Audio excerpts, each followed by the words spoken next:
Buenos días a todos los saucejeños. Hoy me toca hablar del tema próximo 25 de mayo, que serán las elecciones europeas o lo que es lo mismo, las elecciones al Parlamento Europeo.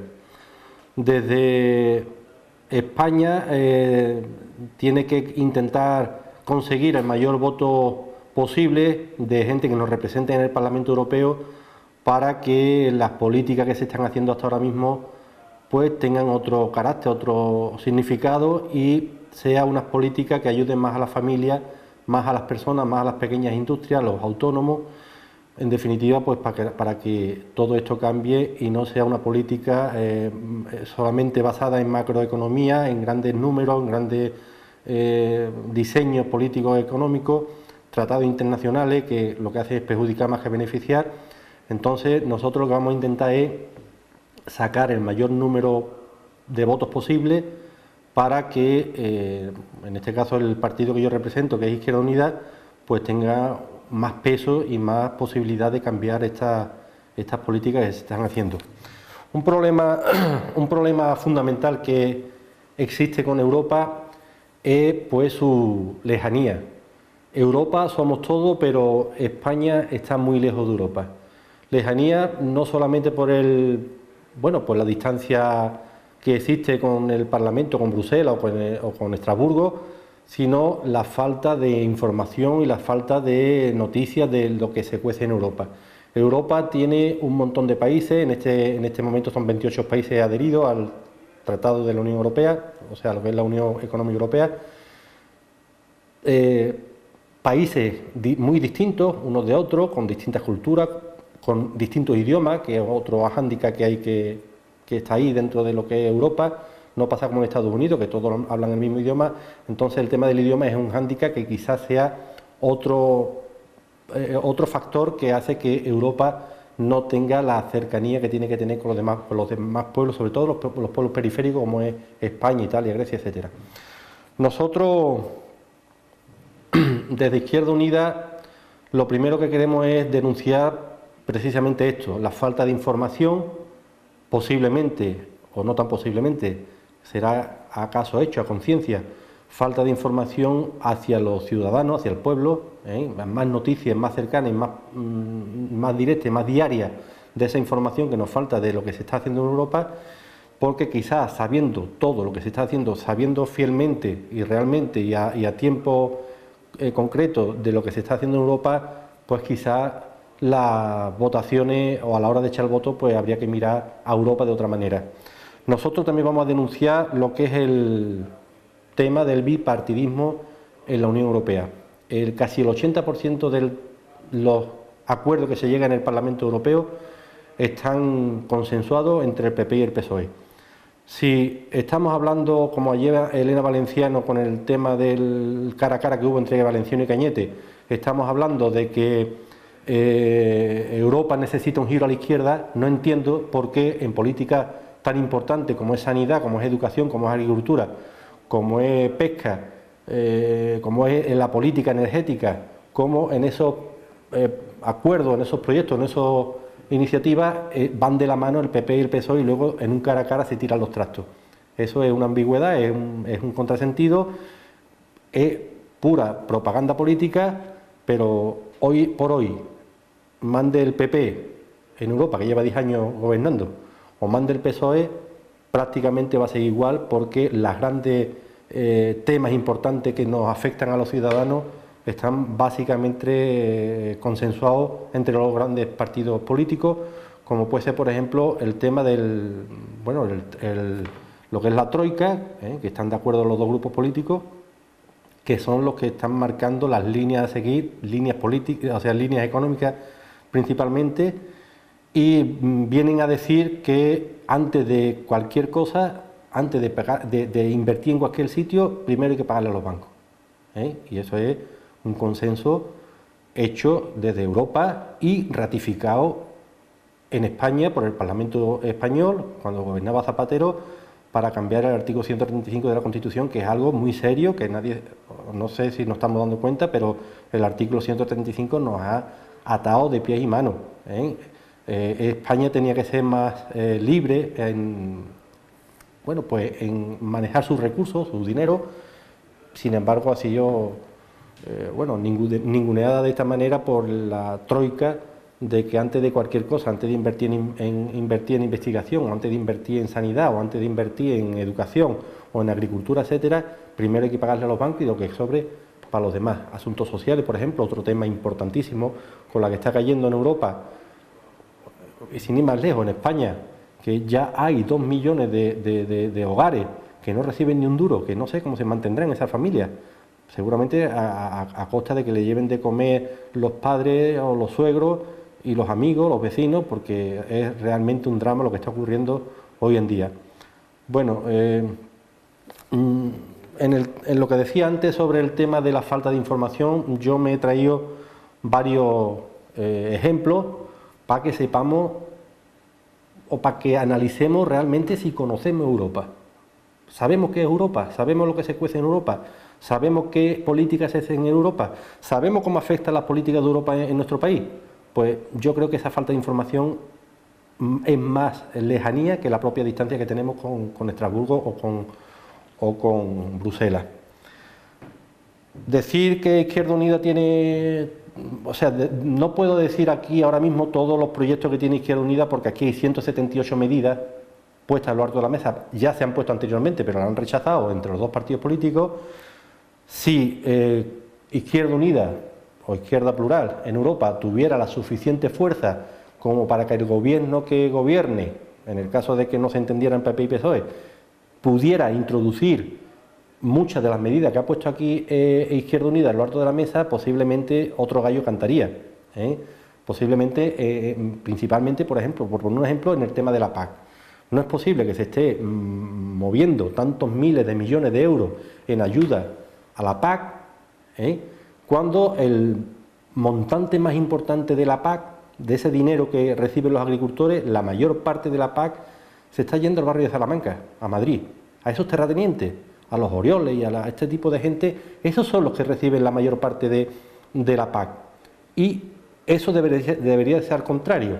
Primero tiene que abastecer o ayudar al pequeño granjero, al pequeño agricultor, porque la energía está por las nubes, porque el orujillo vale una fortuna, porque las empresas dictatoriales que hay aquí en este país, como es por ejemplo Procavi, está cada vez machacando más al ganadero en este caso.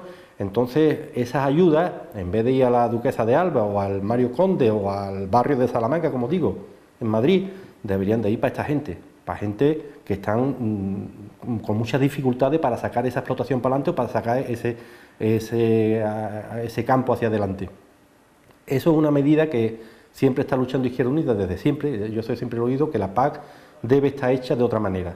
Está ahora mismo invertido el vértice. Los que más tienen cobran más, y los que menos tienen, que es la base superior mayor, que es donde haría efecto este dinero, pues son los que cobran menos y sin embargo no hay ningún tipo de ayuda a esta gente, o la ayuda es mínima.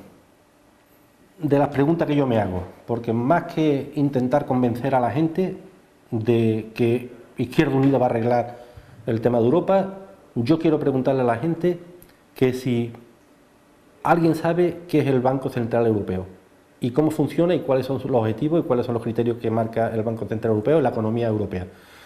O, por ejemplo, qué es el Banco Europeo de Inversiones, que precisamente Madalena Álvarez es su directora del Banco Central de Inversiones, el Banco Europeo de Inversiones, cobrando 23.000 euros al mes.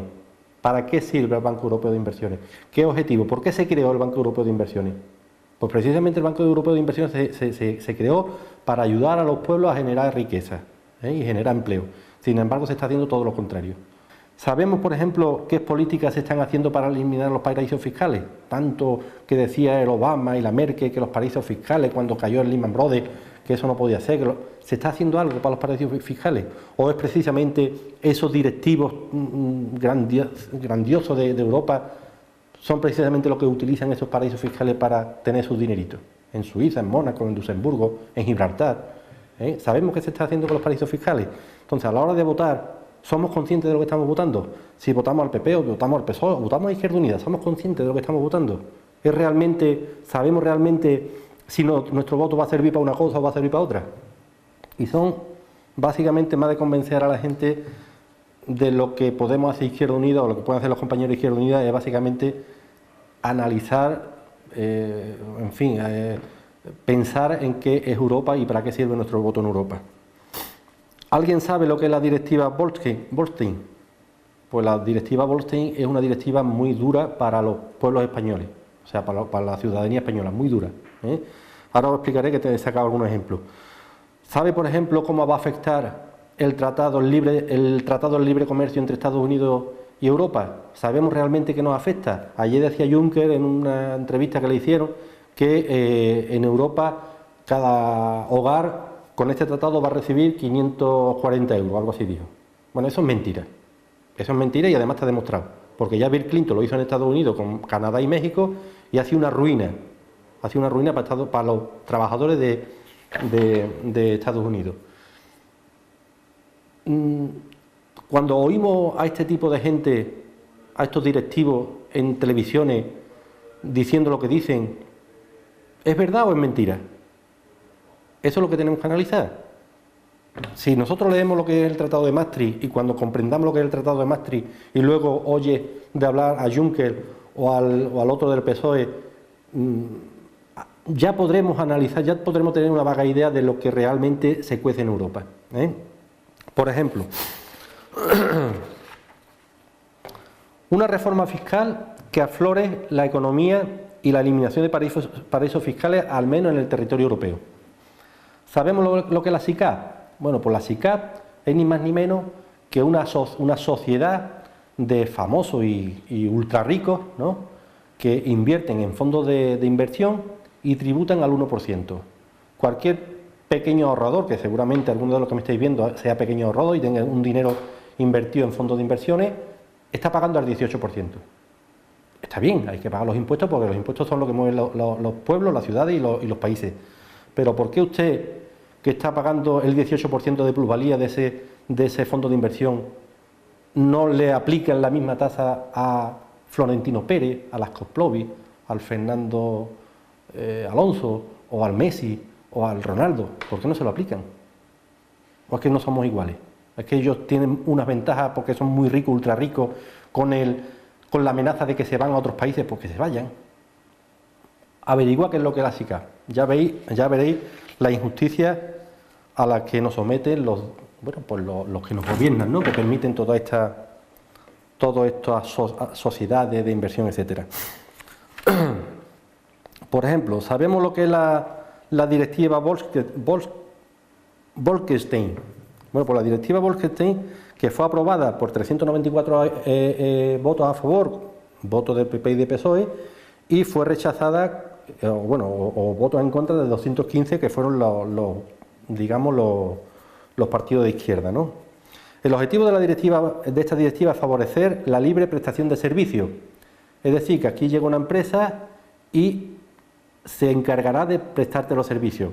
Servicios de sanidad, servicios de educación, servicios de seguridad ciudadana, servicios de todo tipo, ¿eh? Esto es una directiva hecha para las grandes corporaciones internacionales y para las grandes fortunas internacionales que se harán cargo de todo lo que nosotros necesitamos. La luz, el agua potable, etcétera, ¿vale? Ahora, por ejemplo, la tiene el consorcio y más o menos nos podemos manejar.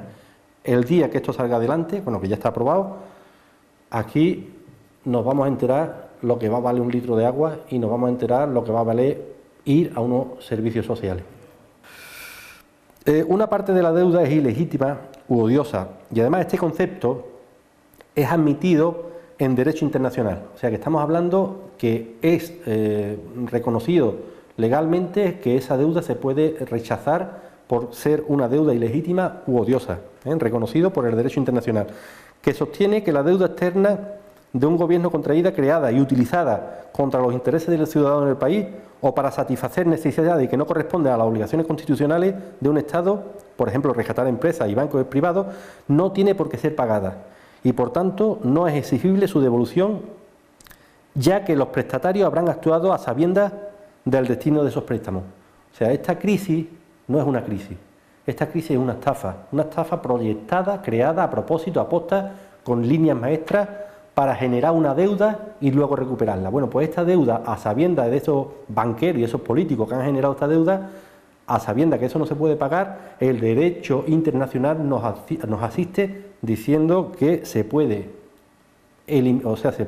no pagar la deuda por ser ilegítima u odiosa. ¿Qué político va a hacer esto? ¿Lo va a hacer Juncker?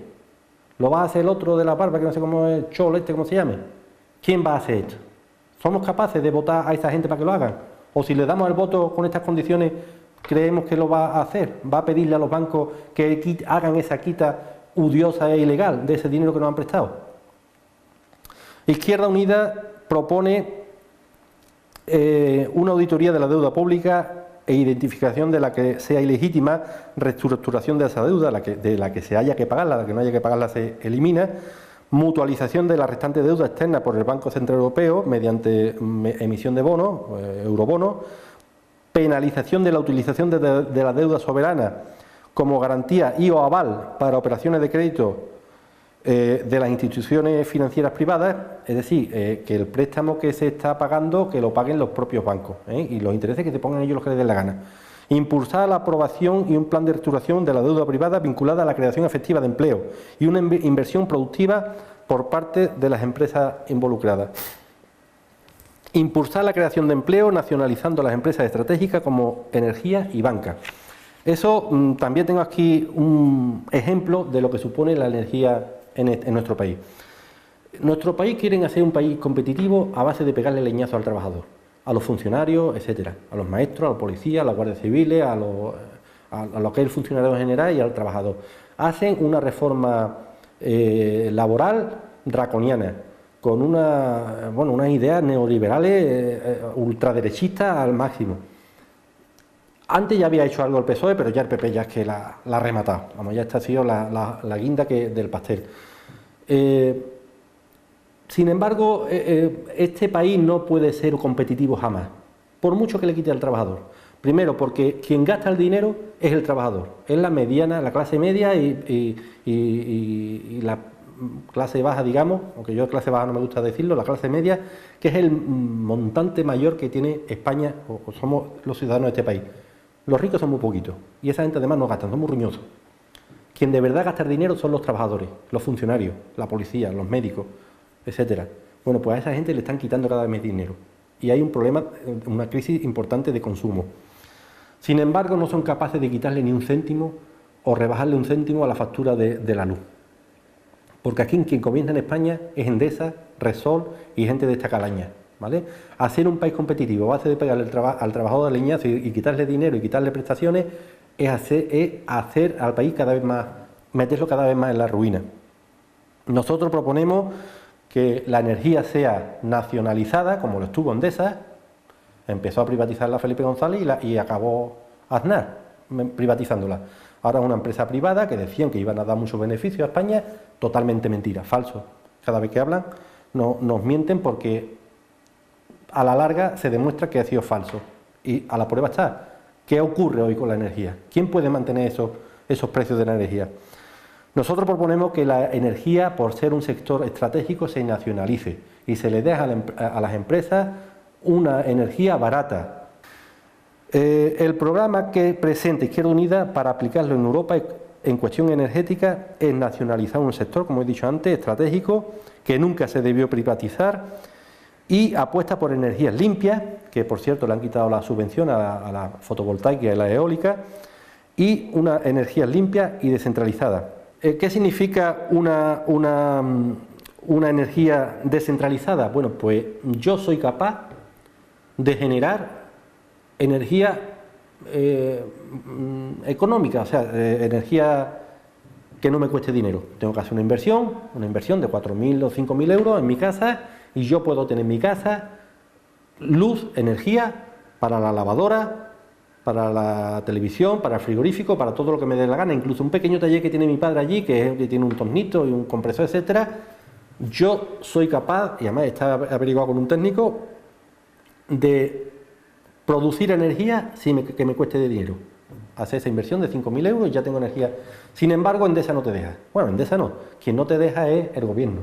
¿Por qué? Porque tú tienes que pagar entre 4 y 9 céntimos por kilovatio que tú produzcas con el dinero que tú has invertido. ¿Por qué? Porque dicen que, claro, como hay una red en España de lo que es la distribución de la energía, pues hay que pagarlo. Oye, mira, yo no necesito esa red. Y si la necesitara, pues ya la pagaría cuando la utilice. ¿Por qué voy a pagar una red que no utilizo? Cóbreme usted cuando solamente utilice la red. Sin embargo, no te lo permiten. No te lo permiten porque el negocio está ahí. El negocio es un negocio muy importante y nosotros tenemos que trabajar para pagarle la luz a Endesa y a los expresidentes que están dentro de los consejos de administración de Gas Natural o de Endesa. Bueno, pues eso sería una ventaja importante. Estoy pensando principalmente en granjeros que está la calefacción por las nubes porque el Urujillo cada vez sube más. Sin embargo, con esta alternativa de energía descentralizada y además energía limpia porque es eólica o solar, sería una solución importante para que esta gente dispusiera más de dinerito para su familia, para llevar niños al conservatorio o para gastarse el dinero en deporte o lo que le dé la gana, ¿eh? O generar más empleo. ¿Sabemos cuánto nos cuesta un kilovatio en España? Bueno, pues nos cuesta, estamos de los más caros después de Chipre e Irlanda, ¿vale? Somos el tercer país de Europa que más paga por un kilovatio hora de energía, teniendo más sol y más viento que nadie. Pero esto es un poco perverso porque, claro, además de que España está en el tercer lugar del más caro, es que el sueldo o el salario mínimo interprofesional en España es el más bajo. Es decir, que nos cuesta mucho más trabajo pagar esa energía. Ya no solamente por lo cara que está, sino porque los españoles cobramos muy poco. Entonces somos prisioneros de una ideología, porque todo esto es ideológico, de una ideología neoliberal que lo único que quieren es saquear al pueblo, sacarle todo el dinero por donde sea, con la luz, posiblemente cuando la directiva esta que he hablado antes se le saque el dinero también por los asuntos sociales, por la sanidad, por las ambulancias, por la educación, por la sanidad, etcétera. Estamos en manos de unos delincuentes, de unos sinvergüenzas, de unos ladrones, de unos saqueadores y si yo voto, ¿realmente soy consciente de lo que estoy votando? Eso es lo que yo me gustaría que analizáramos. De aquí al 25 de mayo hay posibilidades de informarse. ¿Somos conscientes de lo que estamos votando? ¿Somos conscientes de que si siguen estos que están ahora, esto se va a arreglar o va a ir a peor? Tendemos a arrebatar todos los votos de los demás partidos y vamos a insistir hasta la saciedad que esto no es lo que merecemos y que para evitar todo este negocio privado de gente sin escrúpulos no sigan desarrollando leyes para seguir trincando, promoviendo actuaciones especulativas sobre las transacciones monetarias, por ejemplo, desde una bolsa de un país a otro país, para arrancar cientos de miles de millones de euros en cuestión de horas. Vamos a luchar por cada voto que sea necesario para evitar guerras promovidas por políticos al servicio de poderosos intereses en la fabricación de armas. No es de recibo que haya una guerra tan sangrienta en Siria, como es la guerra de Siria, precisamente, y que haya países suministrando armas a esos rebeldes, que sale en la televisión como los rebeldes son los salvadores del mundo mundial. Bueno, pues los rebeldes, en esos rebeldes hay gente que pusieron las bombas en Madrid. Que sepamos quién son los rebeldes, que sepamos quién está suministrando armas a esos rebeldes. A los que pusieron las bombas en Madrid le están metiendo armas para luchar contra Siria, posiblemente porque en Siria haya recursos naturales y materia prima necesaria para abastecer a estos energúmenos insaciables. En Siria se están cometiendo unas atrocidades de un montón de miles de personas, en campos de refugiados, niños que ahora mismo no tienen educación porque están en campos de refugiados, con el dinero de países occidentales a un lado y al otro del Océano Atlántico. Esas son guerras promovidas a posta, echando mano de gente tan criminales como los yihadistas que fueron los que pusieron las bombas en Madrid. Que sepamos que es Europa y que sepamos que es Estados Unidos. Esto debemos evitarlo entre todos los hombres y mujeres de bien. No solo nos exponemos a una crisis social o económica, Europa forma parte de todo este circo que mueve el mundo y debemos evitar todo esto con nuestra única arma, que es el voto. Miles de votos contra la guerra, millones de votos contra millones de balas, fusiles y cañones. Por eso yo creo en esta gente, porque aquí en Andalucía lo están demostrando continuamente y en Europa lo demostrarán también. Todo está politizado, no hay nada que no esté intervenido por la política. No puede ser que en el siglo XXI haya millones de niños muriendo por falta de agua potable, cuando potabilizar un litro de agua es una verdadera miseria. No es posible que en los tiempos que estamos mueran aún personas sin recursos por un puñetero virus como es el ébola. Para estos millones de votos, para esto necesitamos millones de votos para crear millones de vacunas. Y que las grandes corporaciones farmacéuticas se metan las patentes donde le quepan. Millones de votos para crear millones de puestos de trabajo. Y que los poderosos no tengan más remedio que aceptar la dignidad de las personas. Millones de votos para millones de maestros, para millones de médicos y científicos, para que todos tengamos acceso a una educación, a una sanidad y unas medicinas que en muchos casos solo están al alcance de una élite minoritaria. Millones de votos para ser felices, millones de votos para ser más libres y millones de votos para ser más justos.